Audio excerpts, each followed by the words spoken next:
It is time for the one and only, the premier, the only official podcast of Pro Rodeo. Your Chute Bosses are ready, so let's give it a go and talk some rodeo.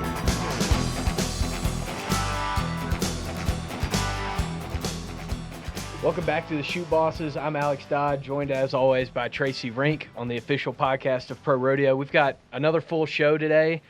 Texas Swing is in full swing. Yep. You just got back from Fort Worth. They're about to head to San Antonio. We've got Ira Dickinson, Resistol Rookie saddle bronc rider, joining the program as well. A lot of good stuff happening in rodeo, and we're getting to that time where it's starting to feel a little busier. Yeah, those winter run gets real lucrative, and I mean, even if you don't win, just do well, it really sets you up for the summer. I mean, you notice a lot of guys, I mean, that win Houston probably go to the NFR, but if you can win Fort Worth and San Antonio or win a good chunk of change, you could probably put 20 to 30,000 in your pocket, which helps you down the road. And look how close these world championships come down to. I mean, the all around came down to $695 last year. So I mean, you never really know what dollars are going to count, but yeah, we're right in the midst of the huge chunk of money in the winter rodeos. Do you feel like a native Texan now that you just got back and you're going back again? I love Texas. Honestly, I love, but I'm a huge Dallas Cowboys fan, and my wife's got relatives in Texas, so I like the weather, the food. I'm a big fan of Texas. I enjoy San Antonio. Been there a few times, and Houston was a blast last year. So, yes, I'm a big fan of Texas. Well, let's get going in our Pro Rodeo props. And this week it goes out to the Yuma Silver Spur Rodeo in Yuma, Arizona. Just hosted its 80th anniversary from February 7th to the 9th in Yuma, Arizona. And the fans that were in the stands were sitting on the same wooden grandstand that the first crowd was in 1946. Yeah, I mean, that's just a testament to the long lives of rodeo. Like, with committees, though, I mean, imagine, that's a long time to keep doing it. Not that you ever want to stop, but you have to have good people and volunteers to put on a rodeo every year in your city. I mean, it doesn't happen by people getting paid or bankrolled. It's just tons of volunteer stuff. So kudos to them. And, I mean, Yuma, it's nice and hot in Yuma, I know that. And their high school mascots, the Criminals, Yuma High School Criminals, which is the oddest mascot probably in the country. But give the rodeo credit because, I mean, to do that long and to have success at it, and it means so much to those communities. Yeah, and I was reading some stuff. Alex Riley did a rodeo spotlight for our latest edition of the Pro Rodeo Sports News that will come out here in a couple weeks. And, Tom Selleck has been to that rodeo doing some background research. They've lended out horses for country music videos. So a really rich tradition down there in Yuma. Good to see them just keep on going on. Yeah. Because, challenges arise. Sometimes it's hard to get all the money, but these committees, they find a way to do it. Yeah, and they're huge fundraisers for the community. I mean, those rodeos, they operate on budgets, and they do a lot for people within the community. Absolutely. And this episode, like all of our episodes, is sponsored by Las Vegas, the home of the NFR for 39 years. Come see why Vegas is the sports and entertainment capital of the world. Next December will be here before you know it, and you can see the best cowboys and cowgirls compete on the sport's biggest stage. It really does feel like every week we're just marching towards Vegas. Yeah. And it'll be 40 years this year. It would have been 40 last year, but they had to take it away for 1 year for COVID because of COVID restrictions in Nevada in 2020. So this is going to be a huge NFR 40th anniversary. I mean, I know we're planning on doing a lot of looking back and video archive stuff and video stories that are going to be out there. So it's a huge year for us, but it's a huge year for Vegas, number 40. Absolutely. You need to go ahead and get those travel plans squared away. It's only February, but, it's kind of hard to find hotel rooms in Vegas during those 2 weeks of December. So you might want to go ahead and start thinking about it. Now moving on to our short round, the Fort Worth Stock Show Rodeo just wrapped up this past weekend after 16 days of action in Dickey's Arena. You were there. A lot of great stuff happened. Shad Mayfield wins his second in a row and tie down, shows that he's going to keep plugging along, even as his body's fighting him, but he's finding a way to get it done. Yeah, it's amazing to me when you talk to him in person, like I had the opportunity to. He doesn't look unhealthy. Right. But I mean, he told me off recording that his hips are terrible, like they're in terrible shape. But he just finds a way to keep plugging along. He said the winters are a lot easier for him for obvious reasons because he has breaks in between big rodeos. And when you win a big rodeo like Fort Worth, you can kind of pick and choose where you want to go in the winter a little bit. But it's just amazing. He's 24 years old, and I hope and pray for him that you keep doing the grind, but at some point maybe you have to do what Stetson did and just bite the bullet and take the year off. I mean, I know it's not what competitors want to do, but at some point for the long term of your career, you might have to. And he's such a great roper. I mean, you watch him, you see him, his horse Lollipop. I mean, and Riley Webb almost, it was he and Webb. I mean, it was an NFR thing, and Kyle Lucas was 1/10 behind him at 7-7. So it was incredible roping, and you always think, well, maybe Shad isn't going to happen. You know, maybe it's not because maybe he's injured. Maybe because December was just the other day, and nope, there he is, winning another one. So it's incredible to see that stuff in person and how exciting it is.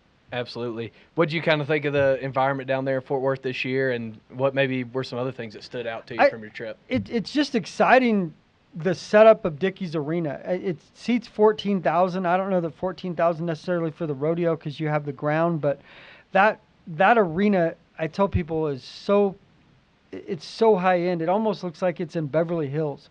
I mean, it's an incredible arena. I mean, just everything about it, the facility, the concession. They have high-end restaurants in there. They play a lot of college basketball and have concerts and different things there too. But in terms of how nice the arena is, it's probably the nicest arena I've ever been to.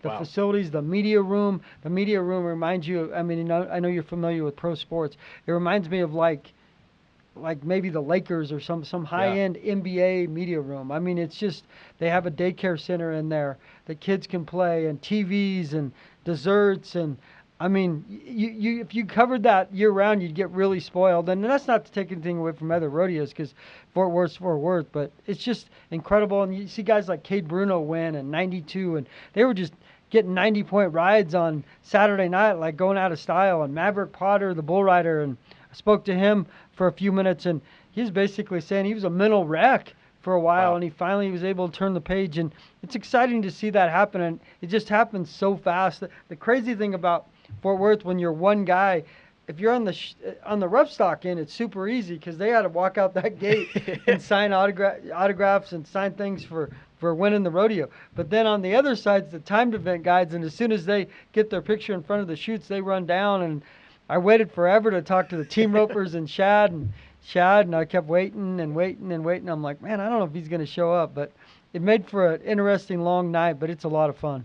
Awesome. Yeah, and then San Antonio's off and running through February 22nd. Tracy, you and Taylor Brown, our videographer, are getting set to head down there for some other things we're doing with bullfighters, but also to experience the rodeo.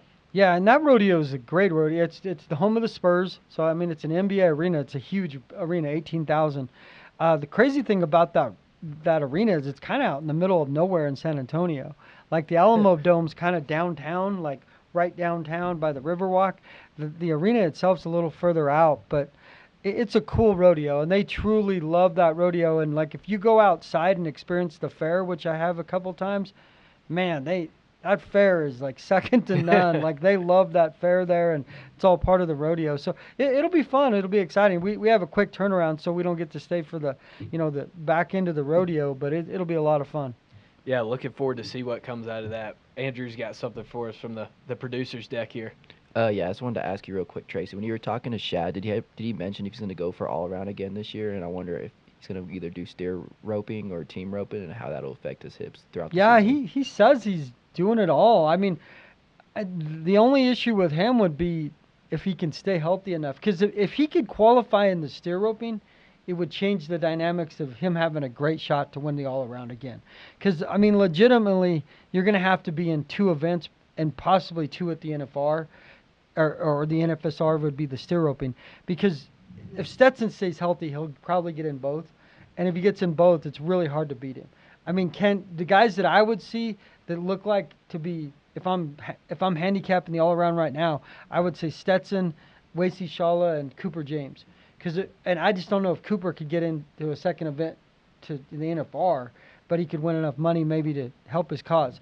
And then if you mix Shad in, because the reason I say Shad and steer roping, and I don't know, because the horses, there's a lot of things involved with steer roping with horses, but like Scott Seneca won $85,000 there last year almost.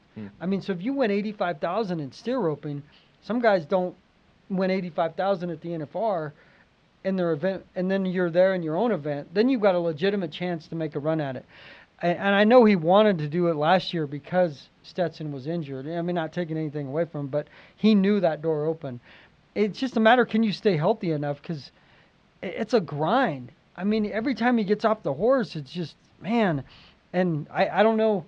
I think he's going to have to, I don't know if he'd be like Kawhi Leonard and have like time he has to take off to keep it going. But I would love to see him qualify in the steer roping.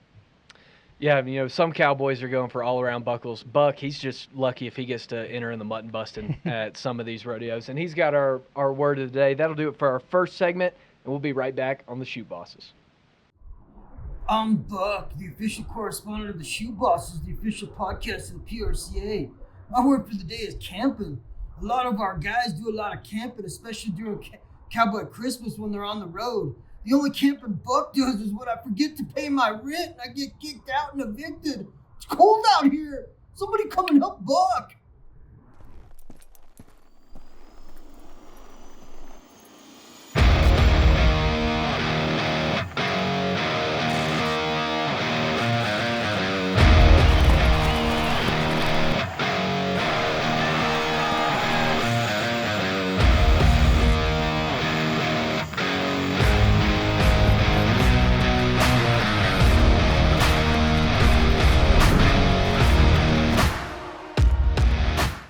Welcome back to the Chute Bosses, the official podcast of Pro Rodeo. Alex Dodd here with Tracy Rank. We appreciate Buck and his contributions to the sport, although they may not always be the best contributions. Yeah, like I said, he tries to be a hero, but that cape's never going to fit. He's going to have to change his ways if he wants to be a true productive member of society. And now we're going to talk about somebody who is actually a productive member of rodeo with our historic NFR moment of the week.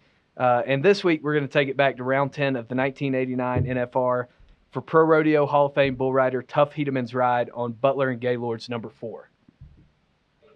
What a chance to give Tuff Hedeman, and he is not going to give up. He's got a tough bull to ride. He bucked off a guy in the earlier rounds, but I think he's got him. He's in the inside of that spin. Now what a recovery. Yes, sirree. Tuff Hedeman is going to be tough.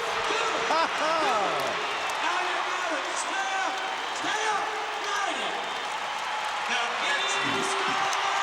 I love it. He said I'm going to ride him an extra 10 seconds. It just doesn't get any better than this. Butler and Gaylord's bull number 4 will be the magic animal of the year for Tuff Hedeman. And you can just see Tuff's emotion there. I mean, obviously there's a lot of context to that ride.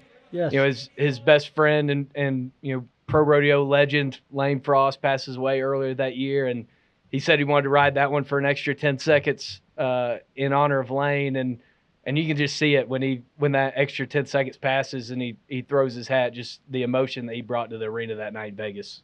Yeah, I mean, it have to mean so much. I mean, he and Lane were best friends. He was there in Cheyenne the day he passed away. He was in the ambulance on the way to the hospital when it happened. I mean, he saw firsthand, and I mean, that injury didn't even look that bad, and it ended up being far more severe than people thought, and ended up taking Lane's life way too short. But to go out, it's one thing to say you want to honor your friend and to have things like that happen, but not only do it and then win the world championship on top of it. I mean, they always say some people are watching over you, and there's certain sports I know you've seen and I've seen where maybe it is, maybe, you know, everything kind of happens for a reason. And obviously this is one of the most historic moments in NFR history. Yeah, absolutely. And, you know, he just needed a qualified ride to win the world. And, you know, he did much more than that, got an 81-point ride to win his second world title. And you can see the whole arena knew the significance of that moment, too, there in the Thomas and Mack. And the thing about it is, I mean, not that other things are easier to control, but riding a bull, whether that's your plan or not, isn't easy. I mean, they're so unpredictable. So not only to get on a great bull like that and then last 8 seconds just to make a qualified ride and then obviously continue it on in Lane's honor. I mean, you can see the emotion right there and these old-time videos, and that's 1989. So the chutes were yellow then. I was talking to Ty Murray the other day about some stuff we're doing. He thought they changed in 90, so I'm wondering when they went from red, because in 85 they were red, and maybe it was 85 to 88. We're going to have to look back in some magazines because they switched to yellow, because the only thing crazy, because anytime you talk about the NFR, it's a yellow bucking chute. So it's great to see that video there from '89 when he won it. And obviously, Tuff went on to win his final world championship in the PRCA in 1991. Absolutely, yeah, and sensational career, 12 times in the NFR, 3 world titles. There's a reason he's in the Hall of Fame and for his contributions to the sport. And that brings us to our viewer question of the week, and this comes from Benson on YouTube, and kind of applicable because we're doing a big membership push here, and Benson asked, how do I join the PRCA? Well, funny that you asked, Benson. It's actually not as hard as you would think it'd be. So when you turn 18, you can go to ProRodeo.org. To start the paperwork process, become a PRCA member. You'll start out on your permit, and once you earn $1,000 on your permit, you're eligible to get your PRCA card and start your Resistol Rookie season. But we have a guy that's coming on the show here in a minute that he was on his permit, felt like forever, and he won well over $1,000 before he started his Resistol Rookie campaign in 2025. I think they, and don't quote me on this, I think they give you 4 years on your permit. Because you can be on like 2 permits too. You can start them over. I think it's 4 years total. A lot of guys choose to do it while they're in school, right? Because they're not going to go full time, and ultimately because if they think they're good enough, they want to have a chance to realistically win Rookie of the Year, or go down the road that much to feel like you've had a rookie year. You don't want to split your rookie year and then it's wasted. And that's why these Rookie of the Year and the Resistol Rookie means so much to these guys, because it's a one-time award. But I mean, you can win a lot of money on your permit too. I mean, it doesn't count towards the world standings. I mean, the one year Keenan Hayes won, I think $120,000. He would have qualified in like the number 10 spot to make the NFR. He chose not to. And I mean, in hindsight, it always like he probably should have, but the next year he won like $432,000 and won the world. So, I mean, it goes both ways. And if you can go to school and get a degree and make it worth your while, I mean, but we want members. I mean, the more competition, the better. And unlike a lot of sports, when, hey, how do I join MLB? Well, it's a lot more difficult. Yeah, or even like the PGA. You got to go to a Q school, and you know, there's all this long, complicated process. So hard. I mean, just you guys, you see golfing on TV, those are the best of the best. And it's not easy to be on TV golfing in the PGA. And with us, I mean, you see guys on their permit. You were just in Denver. Yeah. Guys winning on their permit in one of our bigger rodeos. So, and guys can qualify if they go to the permit finals. They do well there, like they had in October in Waco. They go to Houston. We had guys last year finish 4th in Houston that were on their permit. I mean, imagine that. Yeah, I know. And it's good, too, because it gives you a chance to kind of figure out how things work on the road. How do you enter into rodeos? What's your schedule going to look like? You know, navigating travel. Takes away a lot of the pressure being able to compete on your permit too. Right, like you're not tied down to sponsors and tied down to exactly the biggest thing that I've taken away from this, talking to a lot of different great cowboys, is you have to have someone that understands the schedule and how you have to make the road work for you. You have to have a formula like Stetson Wright. I know Cody helps the whole family, but you need to understand what rodeos I want to go to, how I want to go to them, and make sure you get the most bang for your buck, because you can't sign up for every rodeo. You get fined if you start skipping rodeos. So you have to have the right traveling partners and the right schedule. And then financially, at least get enough cushion to at least go out there initially without, you know, breaking yourself. And because it's like a gambler. You don't, I know I'm going to win, so I don't need to worry about it. You're always chasing money. So if you have a little bank account to get out there, it's always nice as well. CBN hit you with anything this week, or Chute they Boss take Nation? the week off? Well, no, that I was in the power club in high school, and then I couldn't lift my first power club thing when I was a sophomore. Is I had to lift the bar to do the bench press.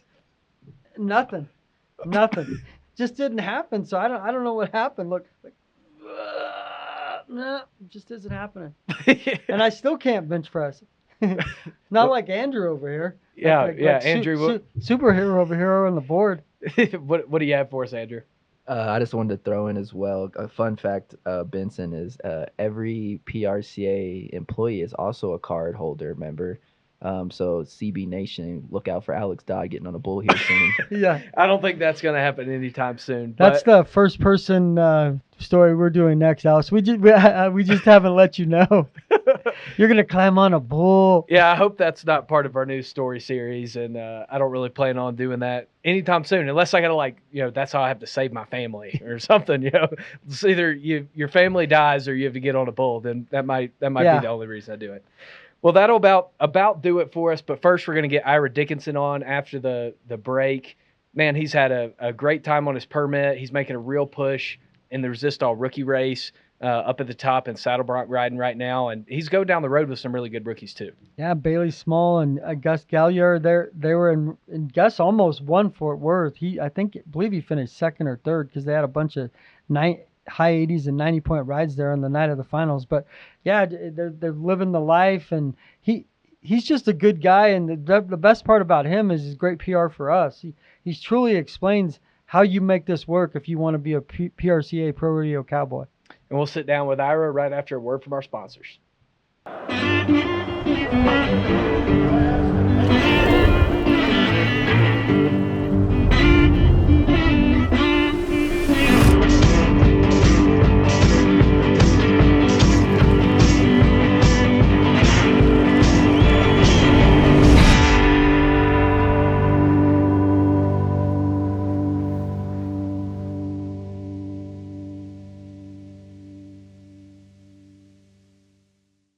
Welcome back to the Chute Bosses. Alex Dodd here with Tracy Rink, and we're joined by a rookie that really doesn't feel like a rookie at all in Ira Dickinson. He's been on his permit, feels like forever, and now finally in his Resistol rookie year and making waves in the sport. Yeah, I mean, you could see the talent. He obviously was competing in the PRCA. He was at Tarleton State at the end of his college career. So I'm sure the upside is way there for him, and to have a potential to go after a gold buckle. He's shown the talent so far. Well, Ira, how's it going? Looks like you're on the road right now, back in an RV or something. Yes, sir. Yes, sir. No, I'm actually here at the Tarleton facility. Through a lot of these winter rodeos, been really blessed. We'll kind of base out of here. A little bit easier to rodeo out of than Rock Springs, Wyoming, and the availability of practice horses and a place to work out. It's right outside my door. So extremely grateful and blessed for that. Man, how nice is it to have that kind of auxiliary base there in Tarleton that you can kind of run shop out of during this Texas swing, and sure, it's good in the summer too. Yes, sir. Yes, sir. Of course, that Texas heat that runs a Wyoming guy out of there. I don't know about Texas in the summertime, but no. Overall, I'm pretty spoiled and extremely blessed with this team and Mr. Mark Aiken, the Tarleton facility, has done for all of us. Because Gus Galliard and Bailey Small, my traveling partners and friends, and our other guys in the rookie race, they're also, I mean, Gus lives right there, Bailey lives right there. So it's all of us. All of us are right here together. So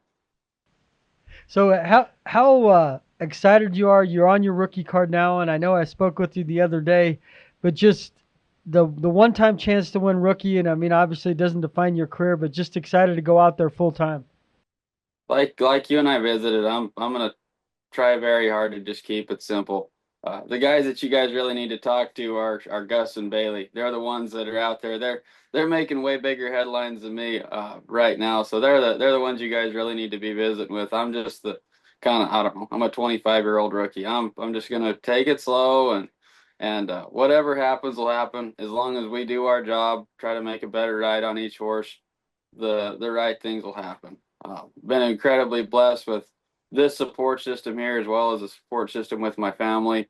And I was driving back from the Dallas airport yesterday, and a song came on the radio that just had me thinking. I was like, man, if the biggest challenges I have to face, or we have to face in this rookie year, is drawing good and driving a few miles, how blessed and how spoiled are we that this is what we get to do.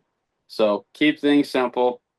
Stay in good shape, and the rest will take care of itself. Just keep having fun. That's awesome, man. I mean, you were on your permit for what, almost 7 years? It felt like you were on your permit. What kind of led to the decision to put both feet in and get your rookie card, and maybe what kind of held you back from doing it earlier now?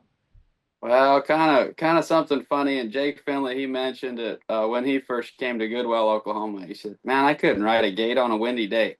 Well, there's a there's a lot of truth to that with myself. The right kind of practice and things like that, both at Goodwell and at Tarleton, it helped us get where we're a little bit more confident. There's so much that goes into rodeo. Whether it's the friendships and the people, the traveling situations, making sure you have trucks or vans and campers set up, extra bronc saddles, things like that. That way you can give yourself and a little bit of a bankroll as well, especially rolling through these winter rodeos where we're flying every weekend. And you'll all of a sudden you'll look at your bank statement and you'll have 5,000 in flights. So you have to make sure that you have those kind of things set up. That was a lot of what kept us on our permit. But when I first came to Goodwell, it would have been 2018. They had just come off of winning a college national title, and I really wanted to be a part of that team and wanted to chase that individual title as well. And in the time that we were at Goodwell, we weren't able to achieve that goal. We made it to the college finals once, but it was kind of a rude awakening. I got there and thought, man, we've made it to the college finals. Like we have a chance. And then the guys from the Southwest region showed up, Damian Brennan, and guys like that, and they whipped our tails. Ryder Sanford, Shea Fournier, like those guys showed up and they gave us an education. So then of course, after we graduated Goodwell, Mr. Mark, Isaac Diaz, and Casey Sisk had all kind of been in my ear, and we'd been visiting after some other things. I said, hey, how about you give Tarleton a shot? And it was a God thing and a blessing to be able to come down here to Tarleton. And as soon as we came down here, my friend Gus Galliard, he would have been a freshman here at that point in time, and he and I kind of started to formulate some plans. And the first year that we were both here, I believe he made the college finals. I did not. And then talked to one of my buddies, Bailey Small, who was still at Goodwell at that point in time, into coming down here to Stephenville. And all the three of us kind of sat down, as well as Mason Spain, our bull rider, and a couple other kids that live here at the facility with us. Like, guys, let's make this a real goal to try and win a team title.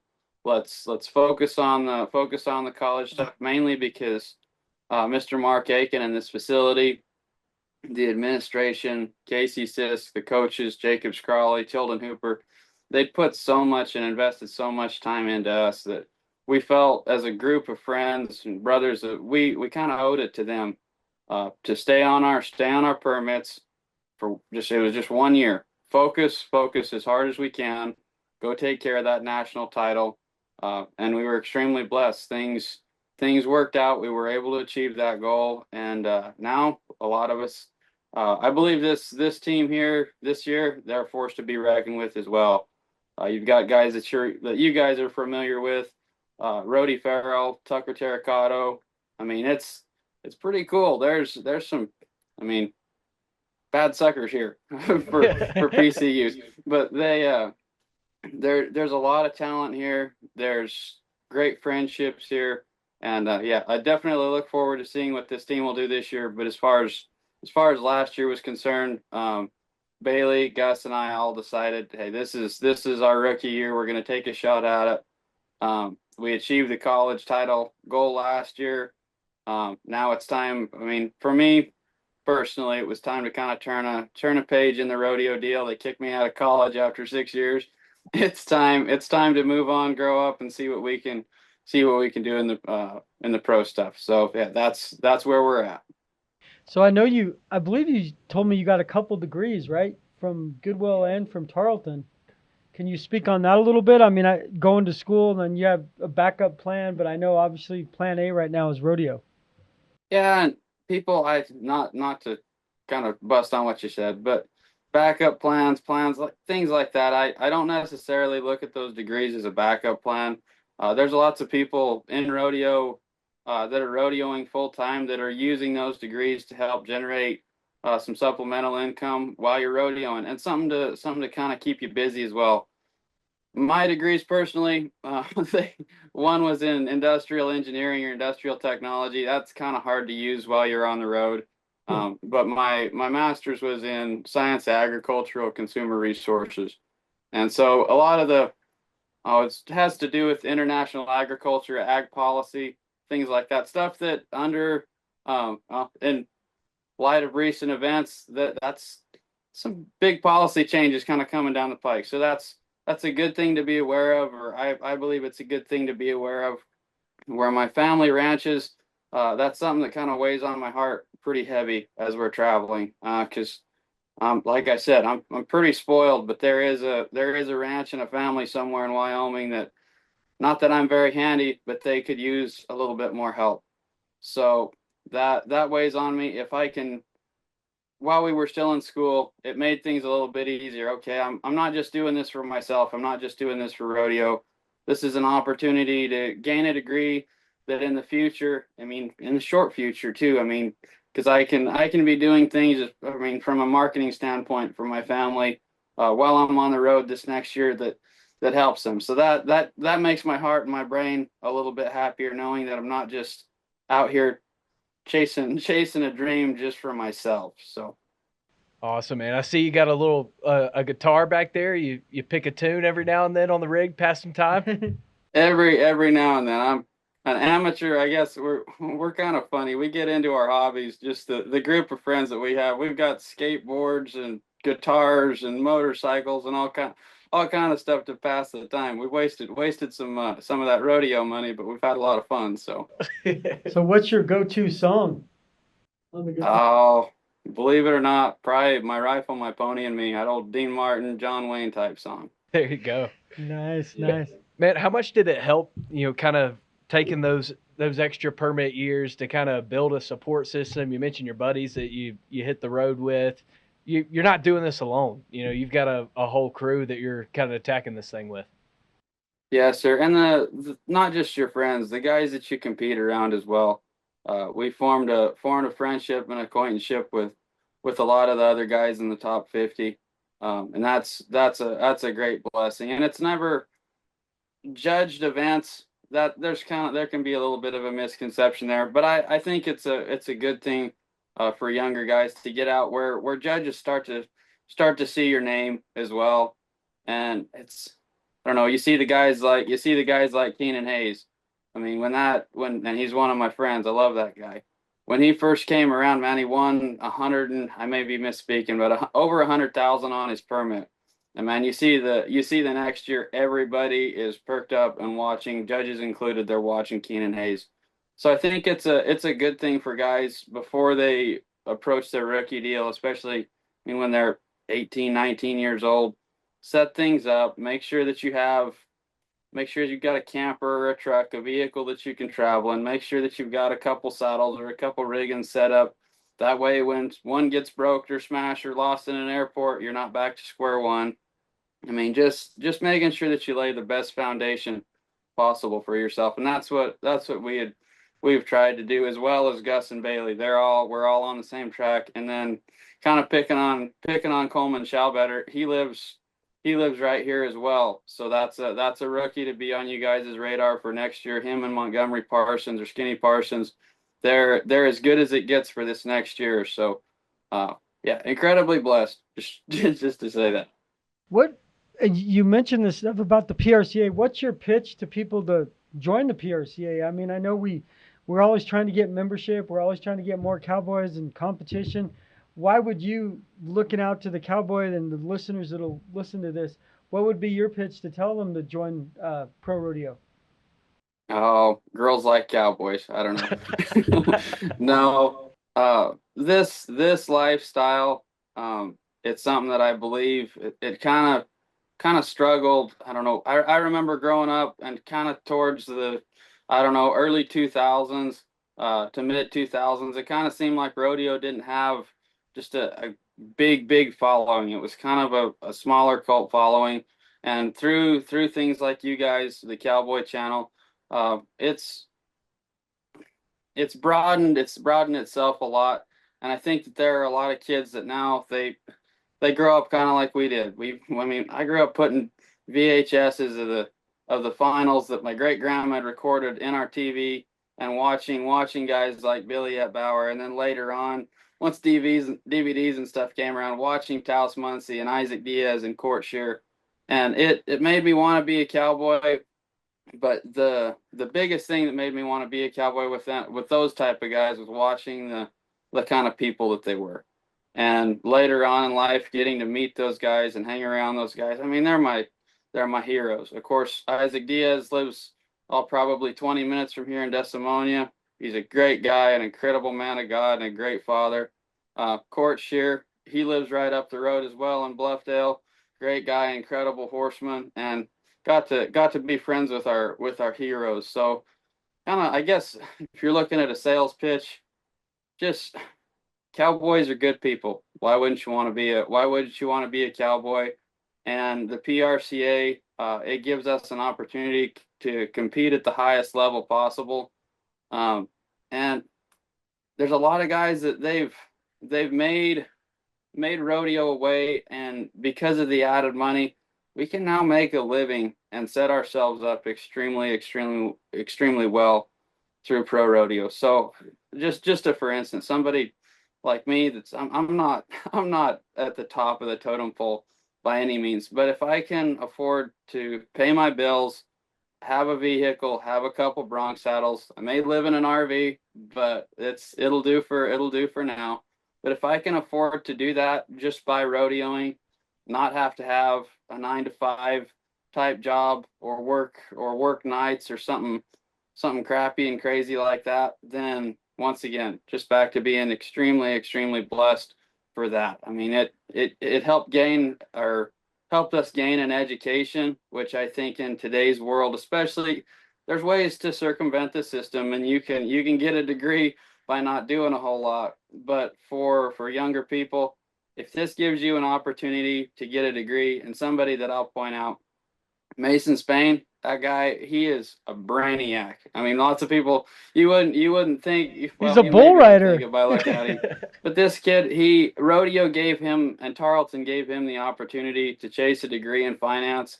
And with that degree, he can go anywhere he wants to now because he put in the time. He worked his butt off. He learned what he needed to learn, and no different than like Gus, Bailey, and myself as well.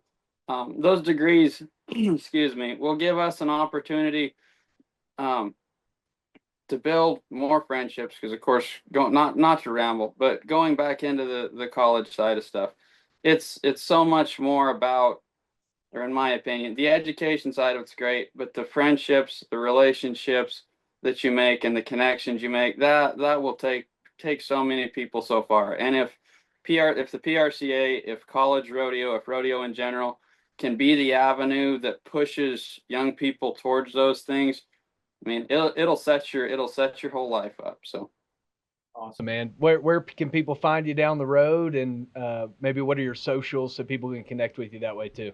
Oh, I'm bad that way. I'm I'm not the best as far as social media, but yeah, just Ira Dickinson on Facebook, and I think Ira Sage something, or Ira Sage 99 on Instagram and Snapchat. But I'm just to warn people, I'm not the biggest person on social media.